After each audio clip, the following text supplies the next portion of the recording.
Hay cosas que uno ve y que simplemente no debería existir.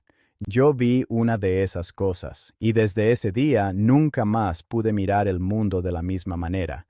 Era octubre de 2019. Yo tenía 23 años y acababa de perder a mi hermano menor en un accidente de tráfico.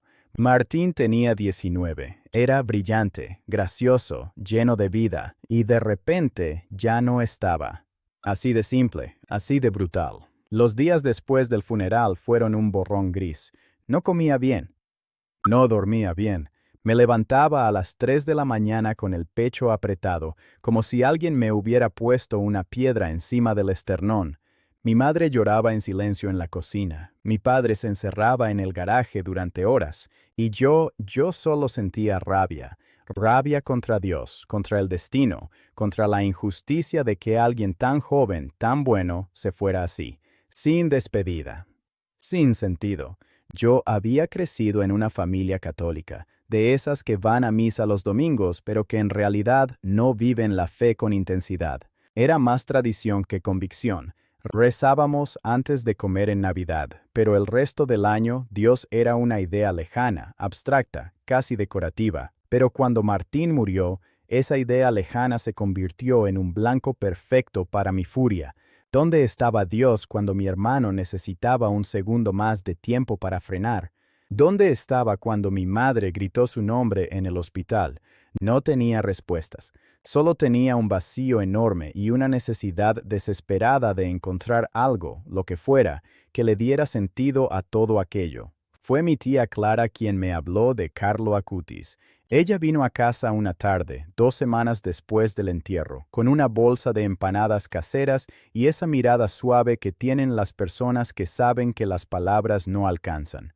Se sentó conmigo en el patio trasero, donde Martín y yo solíamos jugar al fútbol cuando éramos niños. Me contó que había leído sobre un chico italiano, un adolescente que había muerto de leucemia a los 15 años y que ahora estaba en proceso de beatificación.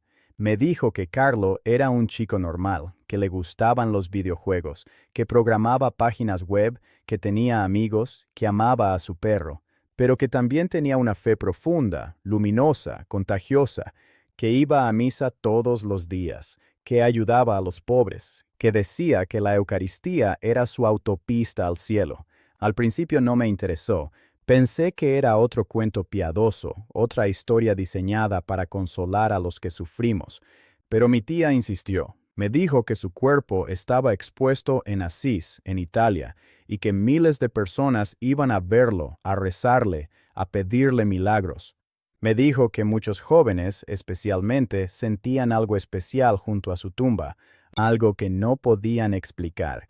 Yo me encogí de hombros, no me importaba.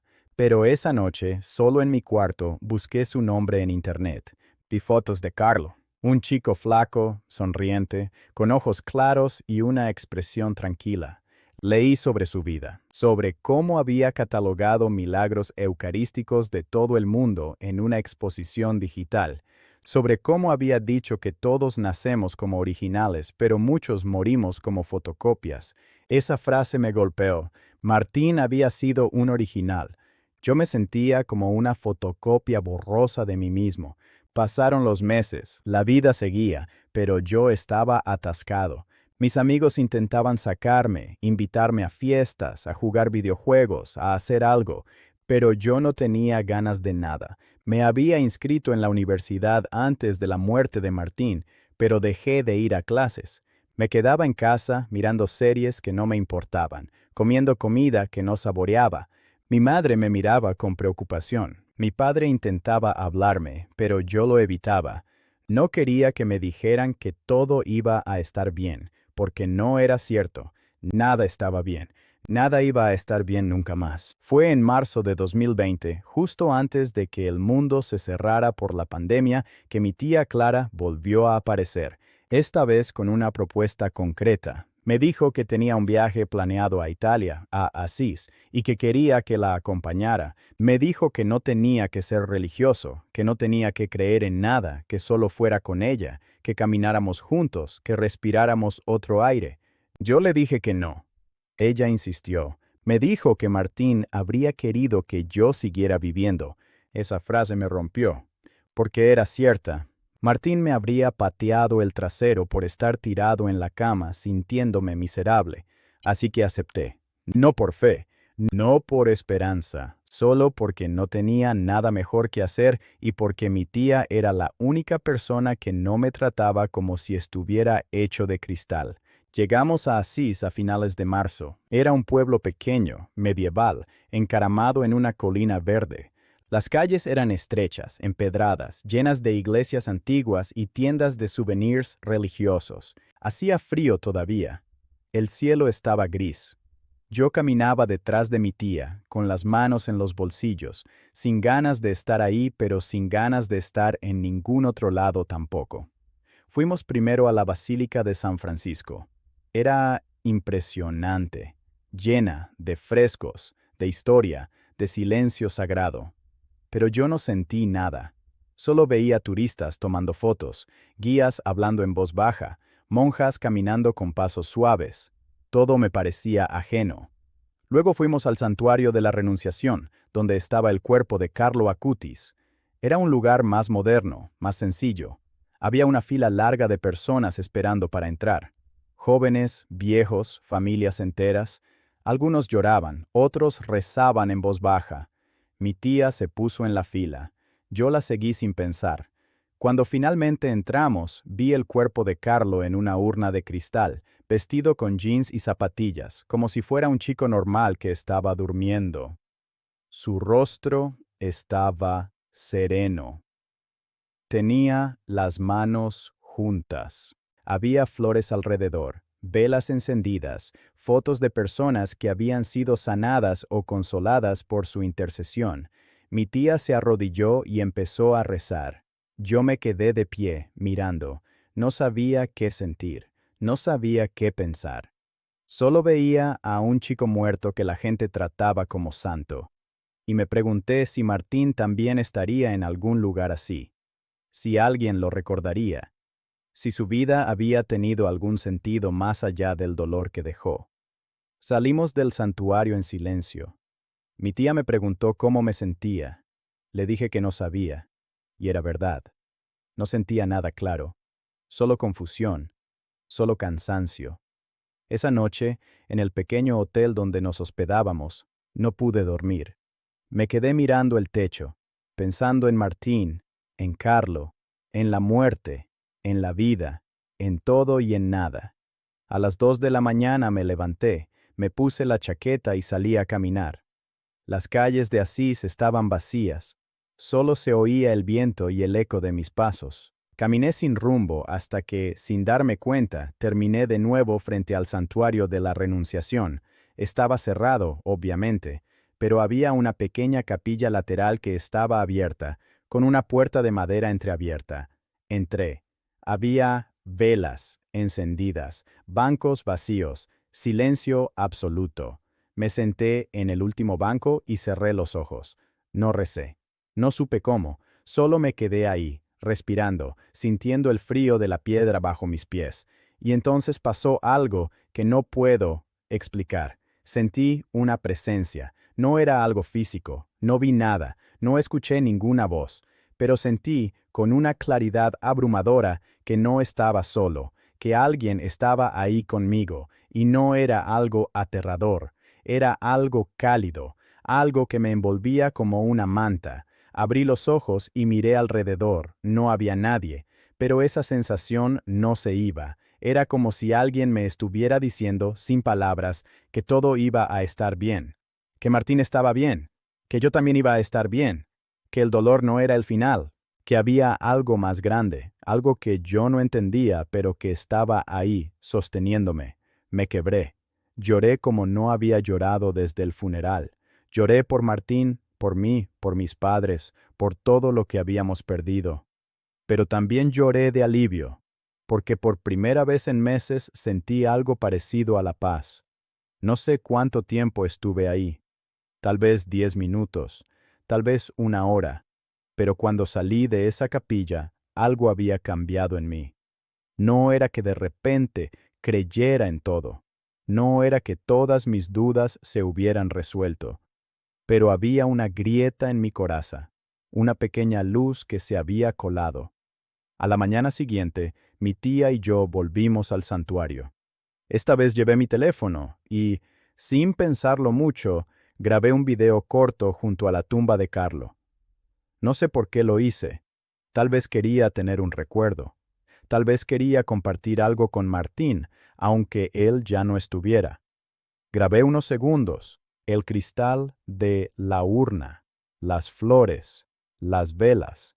Nada especial, nada extraordinario. O eso pensé. Cuando regresamos a casa, unos días después, revisé el video, y lo que vi me heló la sangre. En el reflejo del cristal de la urna, justo detrás de mí, había una figura, una silueta borrosa, translúcida, que no debería estar ahí, porque cuando grabé ese video yo estaba solo en ese ángulo. Mi tía estaba a varios metros de distancia, no había nadie más cerca. Lo vi una y otra vez, amplié la imagen, la analicé. No era un truco de luz, no era un reflejo de algo más, era una figura humana, clara, definida, que aparecía en el video pero que yo no había visto con mis propios ojos. Le mostré el video a mi tía. Ella se quedó callada, mirándolo con los ojos muy abiertos.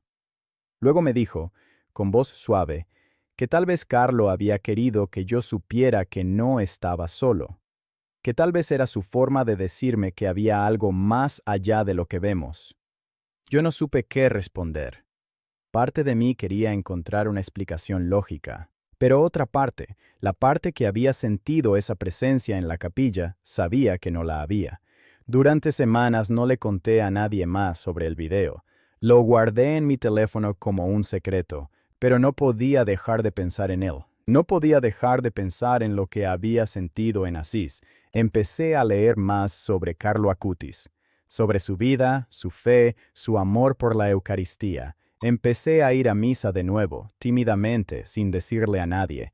No porque de repente fuera un fanático religioso, sino porque necesitaba entender. Necesitaba encontrar ese lugar donde Martín y yo todavía estábamos conectados, donde la muerte no era el final, donde el amor era más fuerte que todo.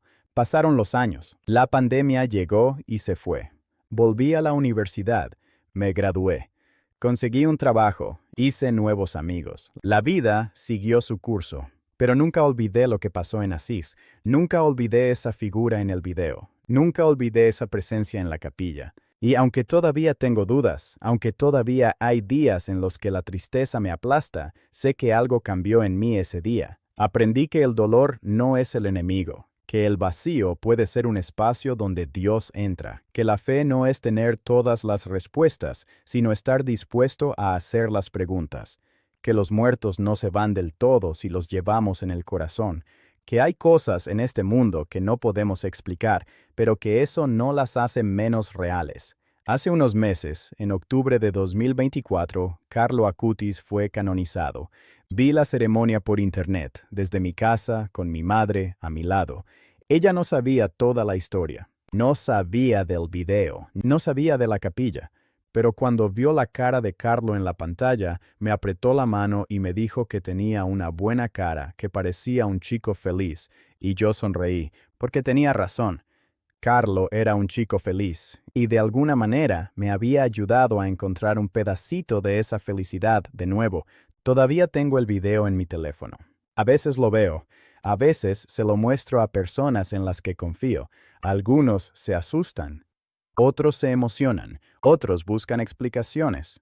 Pero yo ya no necesito explicaciones, porque sé lo que viví. Sé lo que sentí, y sé que Martín, donde sea que esté, está bien, y que algún día, cuando me toque a mí, lo volveré a ver, y tal vez, solo tal vez, Carlo estará ahí también, con esa sonrisa tranquila, diciéndome que todo fue parte del plan.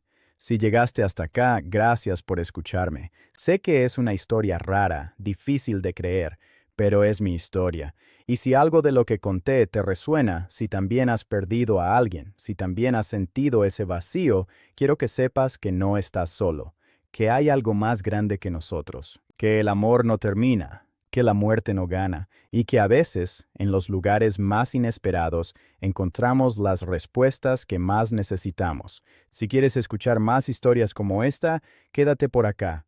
Tengo muchas más que contar. Historias de personas que vieron lo inexplicable, que sintieron lo invisible, que cambiaron para siempre, porque al final todos estamos buscando lo mismo, una razón para creer que todo esto tiene sentido, y a veces, solo a veces la encontramos.